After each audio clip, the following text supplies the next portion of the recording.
Hey guys, this is Clayton Clemens. I work for State Representative Jackie Toledo of House District 60 in Florida, and I am also a CrossFit coach at CrossFit Hyde Park in Tampa, Florida. Um, COVID-19 has had an interesting impact on my life in many ways. I was in Tallahassee during kind of the first initial reports of COVID-19. While lawmakers were making laws, we were up there trying to monitor the situation from afar since the first clusters were really centered in South Florida and Central Florida. But towards the end of session, it became much more serious. There were implications to the budget that are going to have to be addressed in the coming months. And then session ended abruptly. Everybody was sent home, back to their districts. Mine in Tampa is under a safer at home order, so I went home to essentially be locked down. But I'm also a coach at a CrossFit gym. That gym ended up closing its doors proactively a few days before the governor's directive to close all gyms. And it adds definitely some layers of complexity to trying to interact, communicate, and hold members' attentions, because if you're not going into the gym, a lot of people wonder what they're paying for. But one thing we need to consider is, maybe myself, I don't lose my job, but the person who's walking your friend's dogs, the hairdressers, the babysitters, they are losing their jobs. So it's important that if you can keep supporting them, you do so. In my capacity as a legislative aide for a state representative, we have a lot of people in our community that are confused and scared.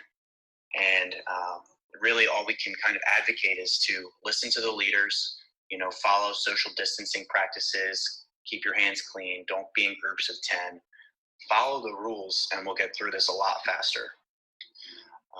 If you guys have any questions for me, please reach out. I'm able to link you up with community resources, whether you're in need of help or just looking to help. My cell phone is 267-614-1063. Take care. Hi, this is Dr. Stacia Alexander. I'm a licensed professional counselor in the Dallas, Texas area.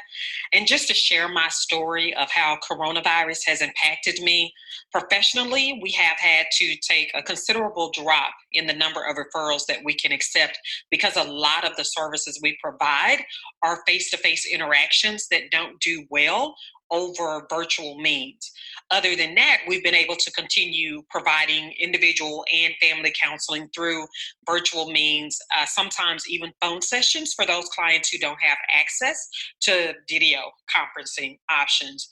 But on a personal level, coronavirus impacted our family, not because someone actually developed symptoms of the virus, but because one of our dear family members passed during this pandemic, which significantly impacted how we were able to grieve.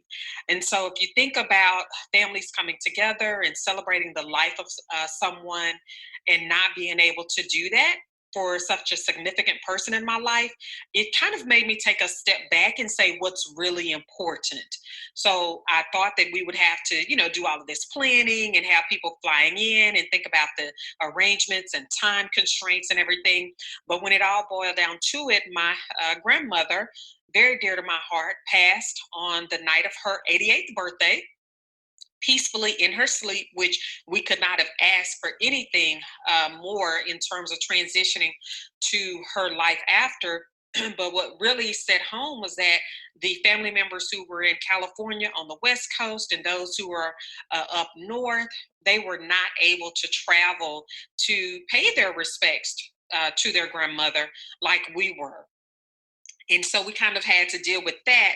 But the other thing that I really had to absorb is that nobody wants to think about, is this family member contagious when you reach out to hug and console them at the actual funeral service? And no one really wants to sit in their car and watch someone that they love grieve a lost family member, as we had to do in the cold and rain last Friday.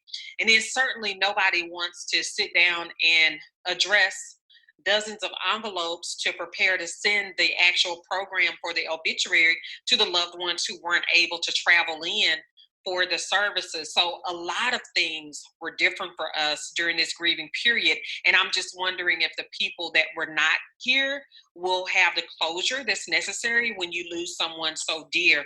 So while we have not been hit with illness, and we're very thankful for that in terms of family members, just to actually plan an end of life celebration for someone during this is strange. It feels really eerie when it all boils down to it. So then I thank you for this platform that you have where you're sharing these stories, because it is the personalization and the communication between those of us who will make it through. This is how we will get through it, because we're going to come together and band together and get to know one another on a different level, on a more personable level that is far different from the fast-paced society that we were living in before, where we wouldn't even stop to say hi. And that's what we're seeing now in our neighborhood, that families are walking with each other. You know whose children belong to who, and you know who goes to what house, because they're not driving into their garage real fast. It's just slowing us down, and I can appreciate the silver linings of this pandemic, even though there's a lot of loss. So thank you for doing this, and I appreciate it. And I just pray that everyone is safe out there, and that when we come out on the other side of this, that we're better people. Thank you. James Lawless, licensed mental health counselor. The coronavirus has affected us all greatly, and through this all, I've tried my best to focus on the positive ways that it's affected me. Professionally, I've been grateful to be in a position where I can support and help others as they try to adjust and cope with this significant change. The expansion and acceptance of telehealth during this period of time has allowed me to expand my practice and gives me the ability to connect with my current clients and new clients in a way that's accessible and affordable to them. Personally, this pandemic has affected me in the same ways that it's affected everyone else. Change is never easy, especially when it's not on our terms. And this involuntary change has allowed us the opportunity to get back to the basics, to focus more of our energy on what is within our control, especially while distractions are at a minimum. We're all in this journey together, and I'm certain that we will come out of this experience stronger and more together than ever. Hey everybody, my name is Kaywanda, aka The Winning Single Mom. I'm an author, speaker, and coach to single mothers, and I also run a language services company called SpanishForSmallBusiness.com. So I'm super excited to be on with Vince today. He said, how has Corona affected you? Well, let's just say that I'm an entrepreneur, a single mom, small business owner, and we have a phrase that says, if you don't kill it, you don't eat. And so I have to find business. I have to, develop business for myself, and then I also deliver the service, right? And so I will tell you that January was amazing. I got my first international mom client, been working on her project for the last 2 months, and a little bit over 2 months. And finishing that project up, was gearing up to go gather more clients like that. And then this happened. And then in the Spanish business, I had some local contracts. I was getting ready to sign some amazing opportunities that came in, as well as promoting my virtual course to teach people Spanish for small business. And with this happening, everybody froze up. They started pulling back and saying, hey, let's wait and kind of see how this goes. Everybody started freaking out. I started freaking out. And then after a couple of days, I said, okay, I can't do this. I'm a Christian, so I had to rely heavily on my faith and just turn my mindset around. And what I realized is that every recession we've had, millionaires have been made. And I don't know about you, but I would like to be one of those millionaires. Does that make sense? So we have to learn how to change the channel of our mind and refocus. We have to focus on what we can do, not on what we can't do. And we have to shift.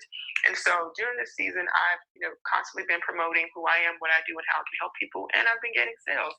And recently I created an ebook that teaches anybody who wants to know how to write their first book in a weekend. And I invite you to check it out. God bless you. Use your gifts.